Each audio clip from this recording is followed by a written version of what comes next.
Hello les petits corrigans, on se retrouve aujourd'hui pour une carte avec des pliages. Donc pas besoin de beaucoup de matériel, mais par contre ça va être un petit peu plus compliqué peut-être de la faire. J'ai pris du coup Cercle Amical, qui est une nouveauté du catalogue 2023-2024 de chez Stampin' Up. Je vais faire une carte d'anniversaire, tout simplement. Pourquoi? Parce qu'on est au mois de mai et que beaucoup d'anniversaires tombent au mois de mai. Donc je prends ce petit kit de tampons, ce set de tampons.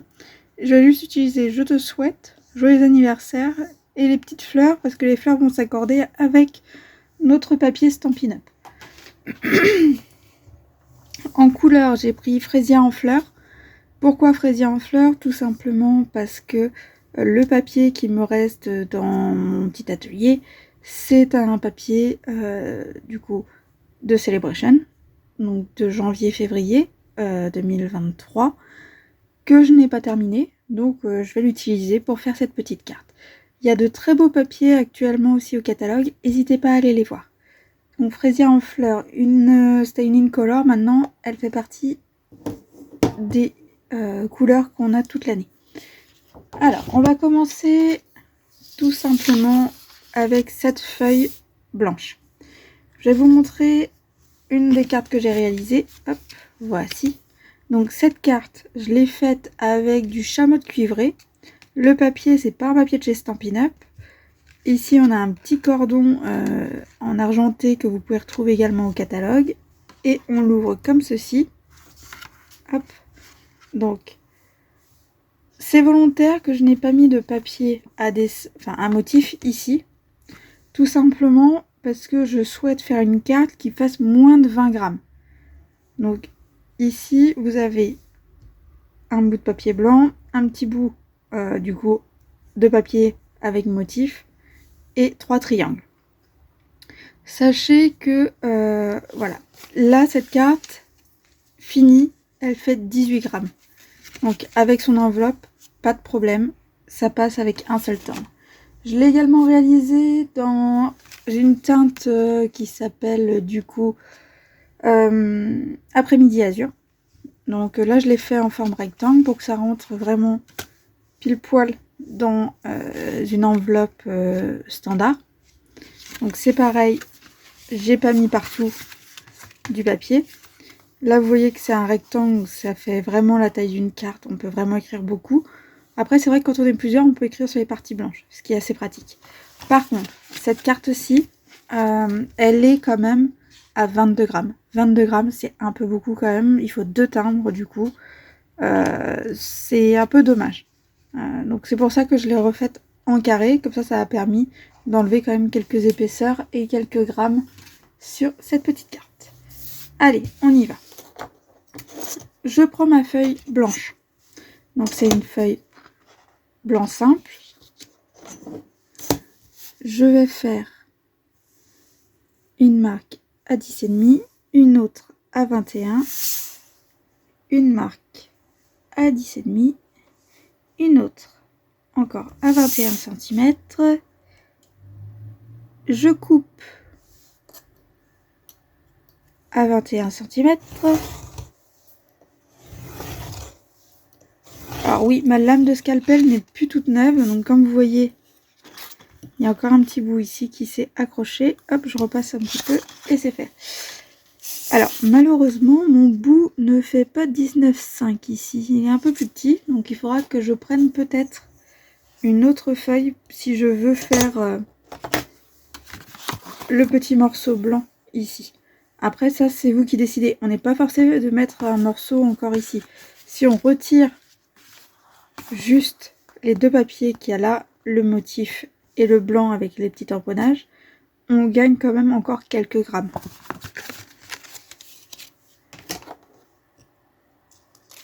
Hop. Donc là je prends le dos de mon scalpel, je viens me mettre dans mes petites traces et je viens tirer un trait. Là du coup c'est comme si je régnerais avec là, par exemple l'outil touche à tout. Il est où mon outil touche à tout? Hop.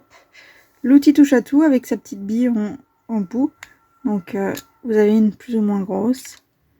Donc ça, c'est chacun qui décide. Moi, j'avoue que je préfère utiliser la pointe qu'on peut insérer ici, qui est une pointe avec un petit rouleau qui permet d'enlever toutes les...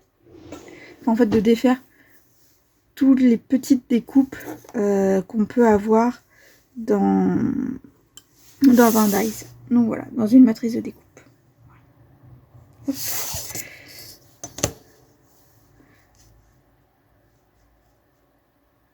Voilà. Bon, jusqu'à présent, on a 4 carrés. On a fait les rainurages. Maintenant, on prend un côté ou l'autre. Ça, c'est vous qui voyez. Hop.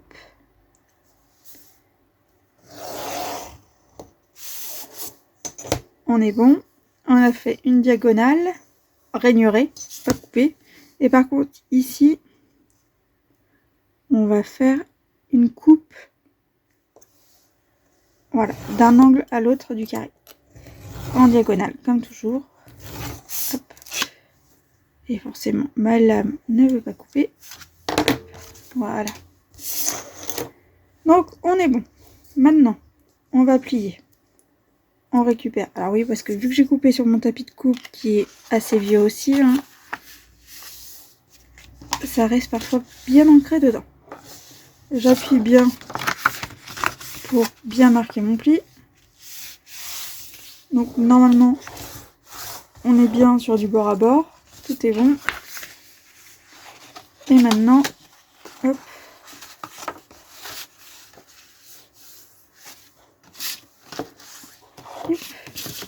Par l'intérieur. Donc ça, c'est souvent ce qu'on appelle le pli vallée quand on fait de l'origami. Hop. Voilà. Et on a un beau petit carré et la structure de la carte est faite. Alors moi, c'est vrai que généralement, j'aime bien l'ouvrir vers la droite. Mais on peut aussi l'ouvrir à gauche. Et comme ça, effectivement, on a le texte qui sera ici. Alors, on est bon. Maintenant, il ne nous reste plus qu'à découper notre papier à motif. Alors, toi, je te mets là. Donc, comme vous voyez, il y a deux côtés. J'ai plutôt envie d'utiliser les petites fleurs, alors que je suis pas très fleur, mais oui, je pense que je vais prendre les petites fleurs. Ce côté-là est sympa, je pense qu'on fera une autre carte avec. Hop là, allez, donc normalement c'était 10,5 la largeur de la carte, on est d'accord. Donc nous on enlève 5 mm, on met à 10. Un petit point à 10, un autre à 10 ici, en bas, tac, on y est. Maintenant on coupe, tac, à 10 cm et il faut qu'on fasse des carrés.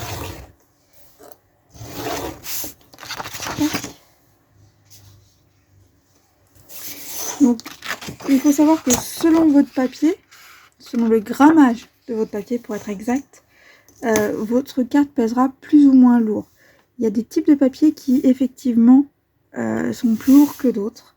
Après ça c'est vous qui voyez ce que vous voulez utiliser. Donc 10, 10, ce qui fait 10 et 20 pour les petits points.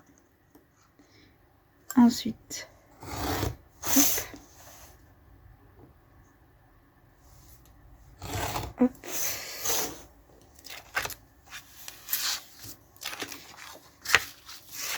Celui-là, on va quand même le recouper à 10. Je pense que je vais quand même faire comme sur le modèle. Je vais, sur mon petit test ici, je vais quand même faire le petit cadre. Alors, si vous voulez encore gagner du poids, on peut ne faire qu'un cadre. Donc, c'est-à-dire que le papier design, vous recoupez un carré à l'intérieur. Je vais vous montrer. Hop.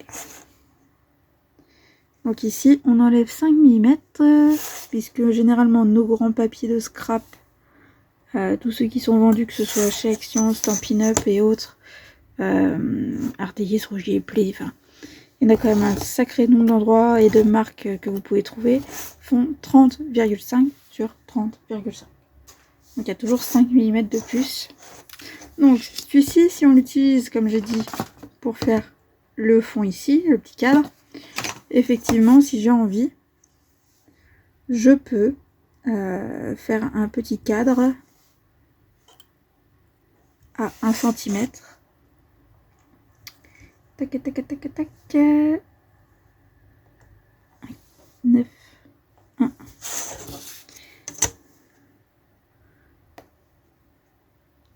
Après, attention, quand vous allez écrire, vous allez forcément avoir du coup des petits niveaux qui seront pas tout à fait les mêmes. Vous allez avoir une différence sous votre bille ou sous votre plume.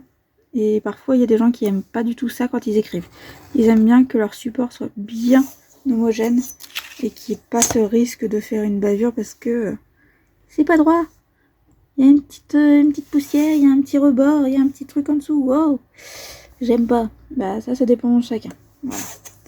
Donc là, j'ai fait des petits marquages à 1 cm. Tac.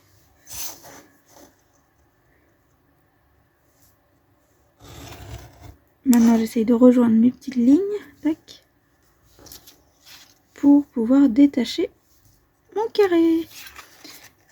Donc, avec cette méthode, c'est vrai qu'on garde quand même encore un petit bout de papier qui peut nous servir. Bon, du coup, là, on a 3 carrés de 10.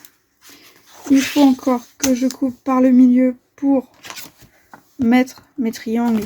Il y en a quand même 3, hein, donc j'en aurai encore un qui va traîner quelque part. C'est pas très grave. Ça peut vous servir. Parce que là, moi, je fais du ton sur ton, je fais tout de la même façon. Mais vous pouvez décider de mettre une couleur ici et une couleur différente pour ce triangle-là. Après, c'est vraiment vous qui décidez. Moi, j'avoue que j'ai envie de faire quelque chose de ton sur ton, unicolore. Voilà, une seule couleur. C'est ma façon de voir les choses. Maintenant, chacun décide. Donc ça, c'est bon. Hop. Donc je prends... ça, c'est une feuille qui est déjà entamée. Mais voilà, je vais du coup faire... Vu qu'ici, on avait 10 sur 10. Là, on va faire 9,5 sur 9,5. Hop. 9,5 et 9,5. Hop.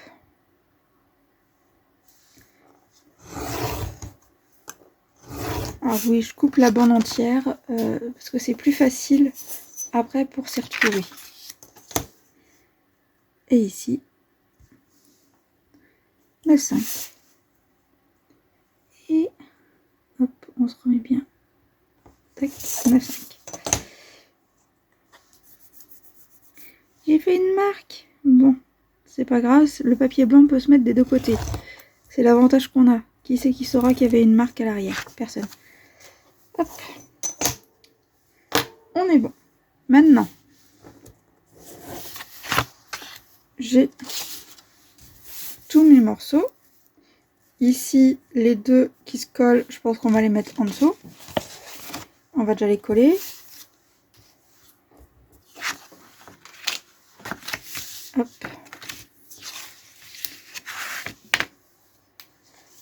Un petit peu de colle. Il reste plus beaucoup de colle dans mon pot ici.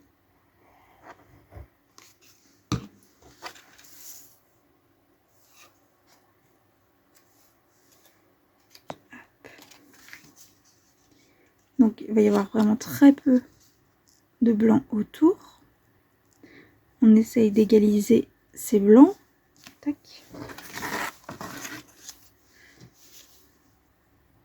Encore un petit peu de colle. Et voilà. Ça c'est bon. Maintenant, je recommence mon opération. Alors oui, j'utilise de la colle parce qu'au moins je peux bouger et égaliser correctement mes petits blancs autour. On est bon. Et il me reste ce côté-ci pour le triangle qui reste là. Hop.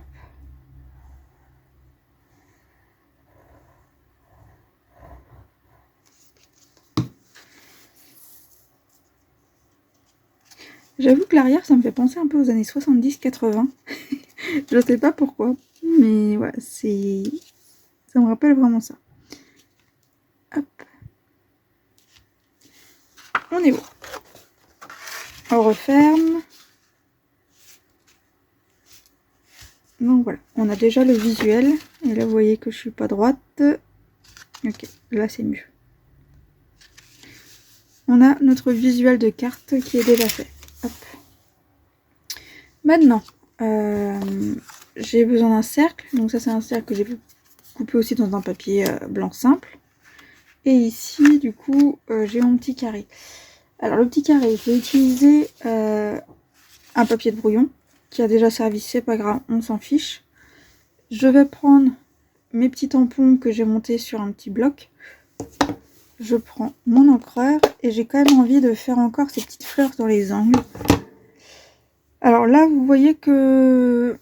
Alors, je sais pas si vous le voyez bien, mais mes tampons ont déjà pris une couleur un peu rosâtre. C'est parce que j'ai utilisé le chamois de cuivré qui possède quand même du rouge dedans. Et le pigment rouge est venu se déposer sur mon tampon, sur mon silicone. Alors, c'est pas grave, hein, mais du coup, mon tampon va avoir une couleur rose toute sa vie. Et c'est le cas avec les 3/4 des encres qui ont du rose, du rouge dedans. Maintenant, j'ai mon cercle aussi. Là, je vais ancrer entièrement mon petit tampon. Et maintenant, j'essaye de le centrer. Hop. On y est. Je retire. Juste là que c'est pas parfait. Bon, je vais pas le refaire, je l'aime bien comme ça. Au moins ça montre que ça a été fait par un humain et pas une machine, c'est pas trop mal. Un petit peu de nettoyant. Et hop.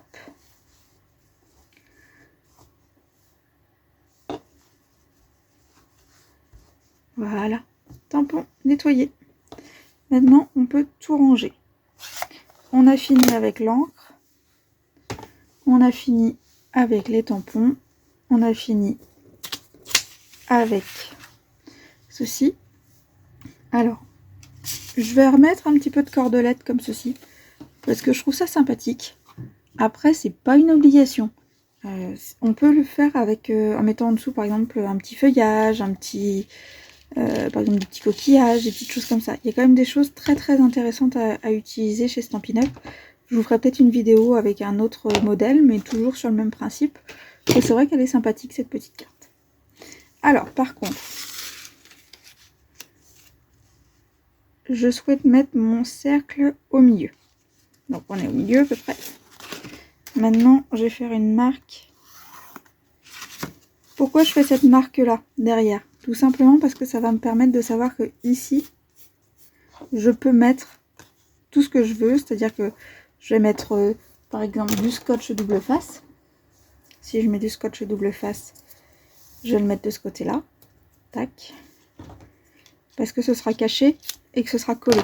Que cette partie-ci sera visible sous la carte. Donc là, par exemple, j'ai mis du scotch double face. Tac. Et maintenant, c'est parti pour faire tous les zigouigouis que j'ai envie. Autant qu'on en a envie.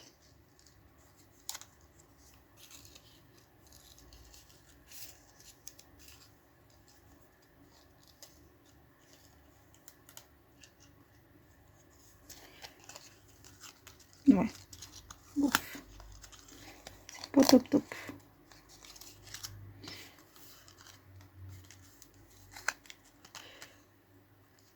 Hop. Ça ira comme ça. Maintenant, du scotch 3D. Tac. Donc, scotch 3D, c'est le scotch mousse qu'on trouve assez facilement. Vous en trouvez un petit peu partout. Et il y en a encore chez Stampin' Up aussi, hein, s'il y a besoin. Je vous mets en lien le matériel que vous pouvez trouver chez Stampin' Up. Parce que c'est vrai que ce que j'aime bien, c'est que tout peut être trouvé au même endroit. Pas besoin de courir sur un autre site, Creativa, Amazon. Il y a quoi encore, Kerglass. Il y a quand même pas mal de choses qui sont effectivement... Il y a beaucoup de sites différents. mais au moins chez Stampin' Up, j'ai tout en même temps.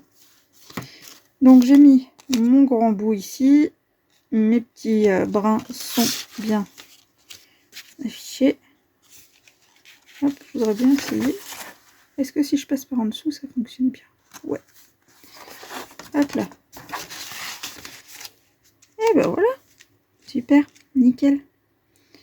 Donc vous voyez, toute simple. Maintenant, il ne me reste plus qu'à coller.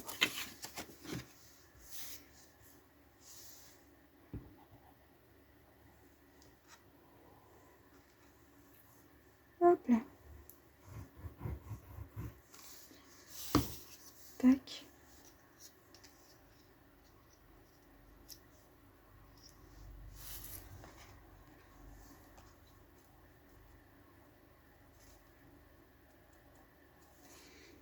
J'égalise.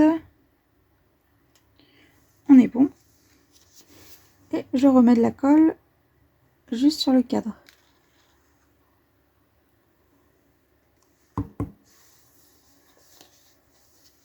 Voilà.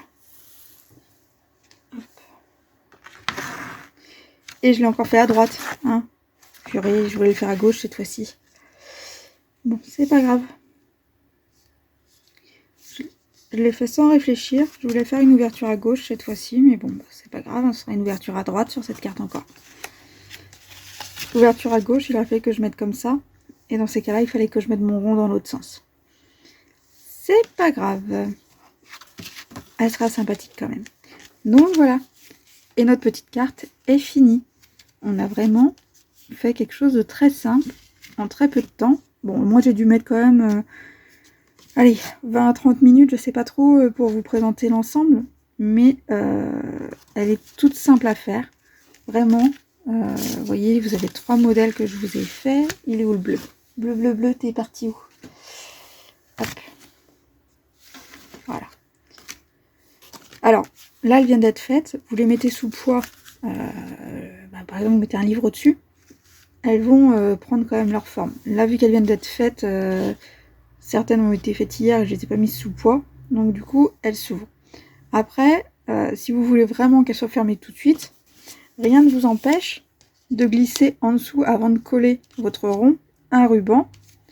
Vous faites le tour, 1 ou 2 rubans d'ailleurs, c'est comme vous voulez, pour pouvoir le fermer.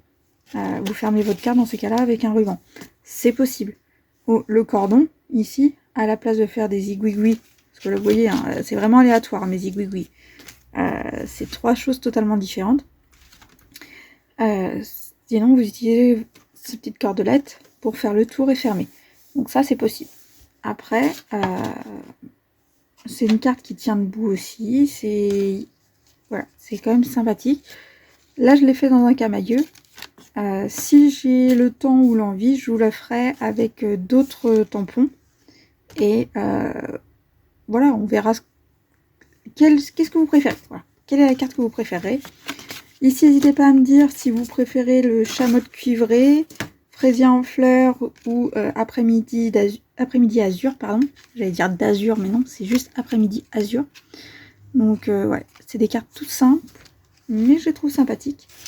Vous, si vous avez envie de les faire, vous n'hésitez pas non plus à me montrer vos réalisations, parce que je suis vraiment fan de ce que vous faites aussi. J'aime beaucoup voir tout ce que vous faites. C'est généralement magnifique. Alors, on n'a pas tous les mêmes goûts. Parfois, on aime ou on n'aime pas. Mais tout le travail que vous faites, montrez-le parce que c'est vraiment quelque chose de beau. Même si vous n'aimez pas, vous allez vous dire peut-être « Oh, j'aime pas. Oh, c'est pas ma couleur. » Fraisier en fleurs, c'est pas un rose voilà, qui est trop violent. Mais moi, j'aime pas le rose, par exemple. Mais je sais que cette petite carte, elle fera très plaisir à une amie à moi qui adore le rose. J'aime beaucoup le bleu. Après, par exemple, celui-ci, je sais que, par exemple, j'ai un membre de ma famille qui va avoir 50 ans. Je sais qu'elle adore les fleurs et cet ensemble de couleurs lui fera très plaisir. Maintenant, voilà, on est tous différents. Faut pas hésiter à montrer ce qu'on a fait. Et si on n'aime pas, eh ben, laissez-vous quand même une chance d'avoir quelque chose qui plaît à quelqu'un. parce que si vous aimez pas, ça plaira peut-être à quelqu'un d'autre. Donc voilà. Bon, sinon, qui me dit qui il aime? Vous préférez quoi? 1, 2, 3. Allez, je vous souhaite une très belle journée. N'hésitez pas à me retrouver sur les réseaux sociaux. Si vous avez envie de passer une commande Stampin' Up, vous pouvez me retrouver sans problème. Toutes les informations sont en barre d'infos. Et à bientôt. Allez, bye bye les petits Corrigans.